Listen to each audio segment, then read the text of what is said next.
ذرا توجہ فرمائیے. حضرت خالد بن ولید کا نام سنا ہے؟ یہ سیف اللہ ہے، اللہ کی تلوار.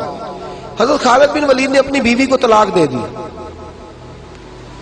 اور بڑا عرصہ وقت اچھا گزرا، طلاق ہو گئی، بیوی چلی گئی. ایک باغ بھی دیا تحفے میں. بعد میں ایک آدمی پوچھنے لگا حضور آپ نے بیوی کو طلاق دے دی، کیا معاملہ تھا؟ آپ فرمانے لگے کوئی مسئلہ نہیں، میری بیوی بڑی نیک تھی، پرہیزگار تھی، اچھی تھی، فرما بردار. انداز دیکھیے گا. کہنے لگا جناب عجیب بات ہے، طلاق بھی دے دی اور اچھی بھی بڑی تھی، کس بات پہ طلاق دی؟ آپ فرمانے لگے وہ میرے ساتھ 27 سال رہی ہے. کتنے سال؟ اور میں انتظار کرتا رہا ہوں. میرے نبی پاک صلی اللہ علیہ وسلم نے فرمایا جس کو اللہ تکلیف نہیں دیتا اس سے اللہ ناراض ہوتا ہے. میں نے 27 سال انتظار کیا، اس کے تو کبھی سر میں درد نہیں ہوا تھا. تو آپ فرماتے ہیں میں نے اسے ایک باغ دے کے بھیج دیا اس کے میکے. میں نے کہا تیرے اوپر چونکہ آزمائش نہیں آتی تو کہیں ایسا نہ ہو اللہ تجھ سے ناراض ہے تو مجھ سے بھی ہو جائے. مانے لگے اس خیال میں نے اس کو بھیج دیا ہے کہ اس پہ تو تکلیف ہی کبھی نہیں آئی. ہمارے ہاں ذرا ذرا سی آزمائشیں ہیں اور لمبے چوڑے پہاڑ ہیں. اور ایک اور بات سن لیں، آزمائشوں میں جو جینا سیکھ جاتا ہے نا، رب کریم اسے درجے بھی بڑے ہی عطا فرماتا ہے.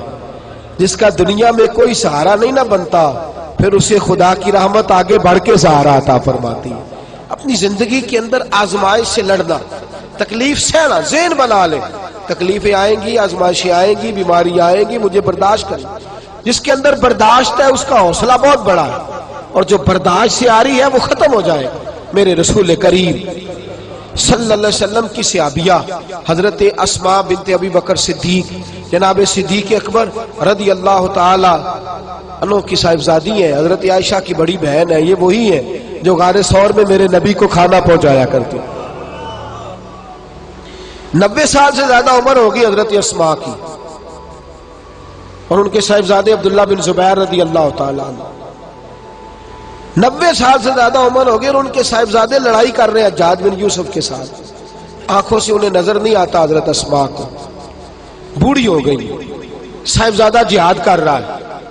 حضرت عبداللہ بن زبیر اپنی والدہ کے پاس آئے اور آ کے کہنے لگے اماں میرے کچھ ساتھی بھاگ گئے ہیں، کچھ کمزور ہو گئے، حجاج کے ساتھ میرا مقابلہ ہے. والدہ بڑا کم نظر آتا ہے، پریشان ہے، 90 سال سے زیادہ عمر ہے. اور ماں گلی میں جھگڑا ہو رہا ہو تو بیٹے سے کہتی ہے بیٹے تو اندر آ جا جلدی سے، تو نہ بیچ میں حصہ لے لے. والدہ سے آ کے پوچھتے ہیں اماں میں کیا کروں، حجاج کے خلاف لڑ رہا ہوں، بہت سارے ساتھی کچھ چلے گئے ہیں ڈر کے، کچھ جو ہے وہ کمزور پڑ گئے، کچھ نے وہ بزدل نہیں ہے، وہ کمزور نہیں، لیکن انہوں نے حکمت سمجھی ہے تھوڑی دیر کے لیے چلا جانا.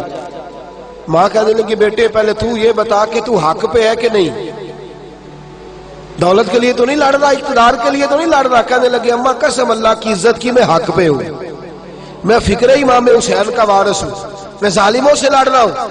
تو ماں کہنے لگی بیٹے جا. پھر والدہ کہنے لگی جا میرا بیٹا اور جا کے اس کے ساتھ لڑائی کر، اگر تو فتح یاب ہو گیا تو میں شکر ادا کروں گی، اور اگر تو شہید ہو گیا تو میں قیامت میں تیرے اوپر فخر کروں گی. تو کہنے لگے اماں وہ بڑے ظالم ہے، بوڑھی ماں کا حوصلہ دیکھ، وہ بڑے ظالم ہے، وہ تو مسلح کر دیتے ہیں، ناک کان گلا کاٹ دیتے، اتنا سخت میرا دشمن ہے. والدہ کہہ رہی ہے بیٹے سے، 90 سال کی بوڑھی اماں کہتی ہے بیٹا بکری کو ذبح ہوتے وقت تکلیف ہوتی ہے، کھال اترتے وقت تکلیف نہیں ہوتی. تکلیف تجھے ایک وقت ہوگی جب تیر لگے گا، جب تلوار لگے گی. ناک کان کاٹتے تجھے کیا تکلیف ہوگی، اللہ تجھے زیادہ اجر عطا فرمائے گا. جا مجھے بہادر کی ماں بننے کا شرف دے، بزدل کی ماں بننے کا شرف نہ دے. یہ دلیر ماں کا حوصلہ. یہ لفظ کیا کہ بیٹے کو بھیجا. حضرت عبداللہ بن زبیر لڑے، 14 دن تک آپ کی لاش لٹکی رہی، لیکن 14 دنوں تک آپ کے وجود سے خوشبو ہی آتی رہی. حجاج بن یوسف نے آپ کی ماں کو بلایا، حضرت اسماء آئی، کہنے لگا تجھے پتہ ہے تیرے بیٹے کی لاش لٹک رہی ہے؟ کہنے لگی کیا کہا؟ لٹک رہی ہے؟ ہاں تیرے بیٹے کی لاش لٹک. کیا کہتے ہو؟ تیرے بیٹے کی لاش لٹک رہی ہے. پھر بتا لو. تیرے بیٹے کی لاش لٹک رہی ہے.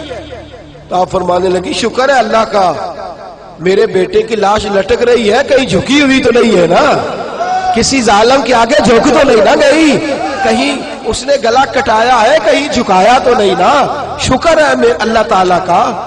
کہنے لگے تو مجھ سے سفارش نہیں کرے گی کہ اس کی لاش کو ہٹا دوں؟ آپ فرمانے لگے جس رب نے اسے شہید ہونے کا حوصلہ دیا ہے وہ اسے قبر کی اعلیٰ جگہ بھی عطا فرمائے گا. حضرت عبداللہ بن زبیر جنت المعلا میں آرام فرما رہے ہیں اور سرخیل ہے وہاں کے مسلمانوں کے.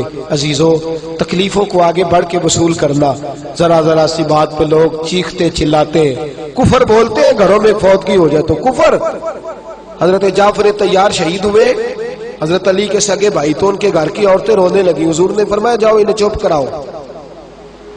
صحابہ گئے, خاموش نہیں, پھر رونے لگی. فرمایا چپ کراؤ انہیں, پھر چیخنے لگی.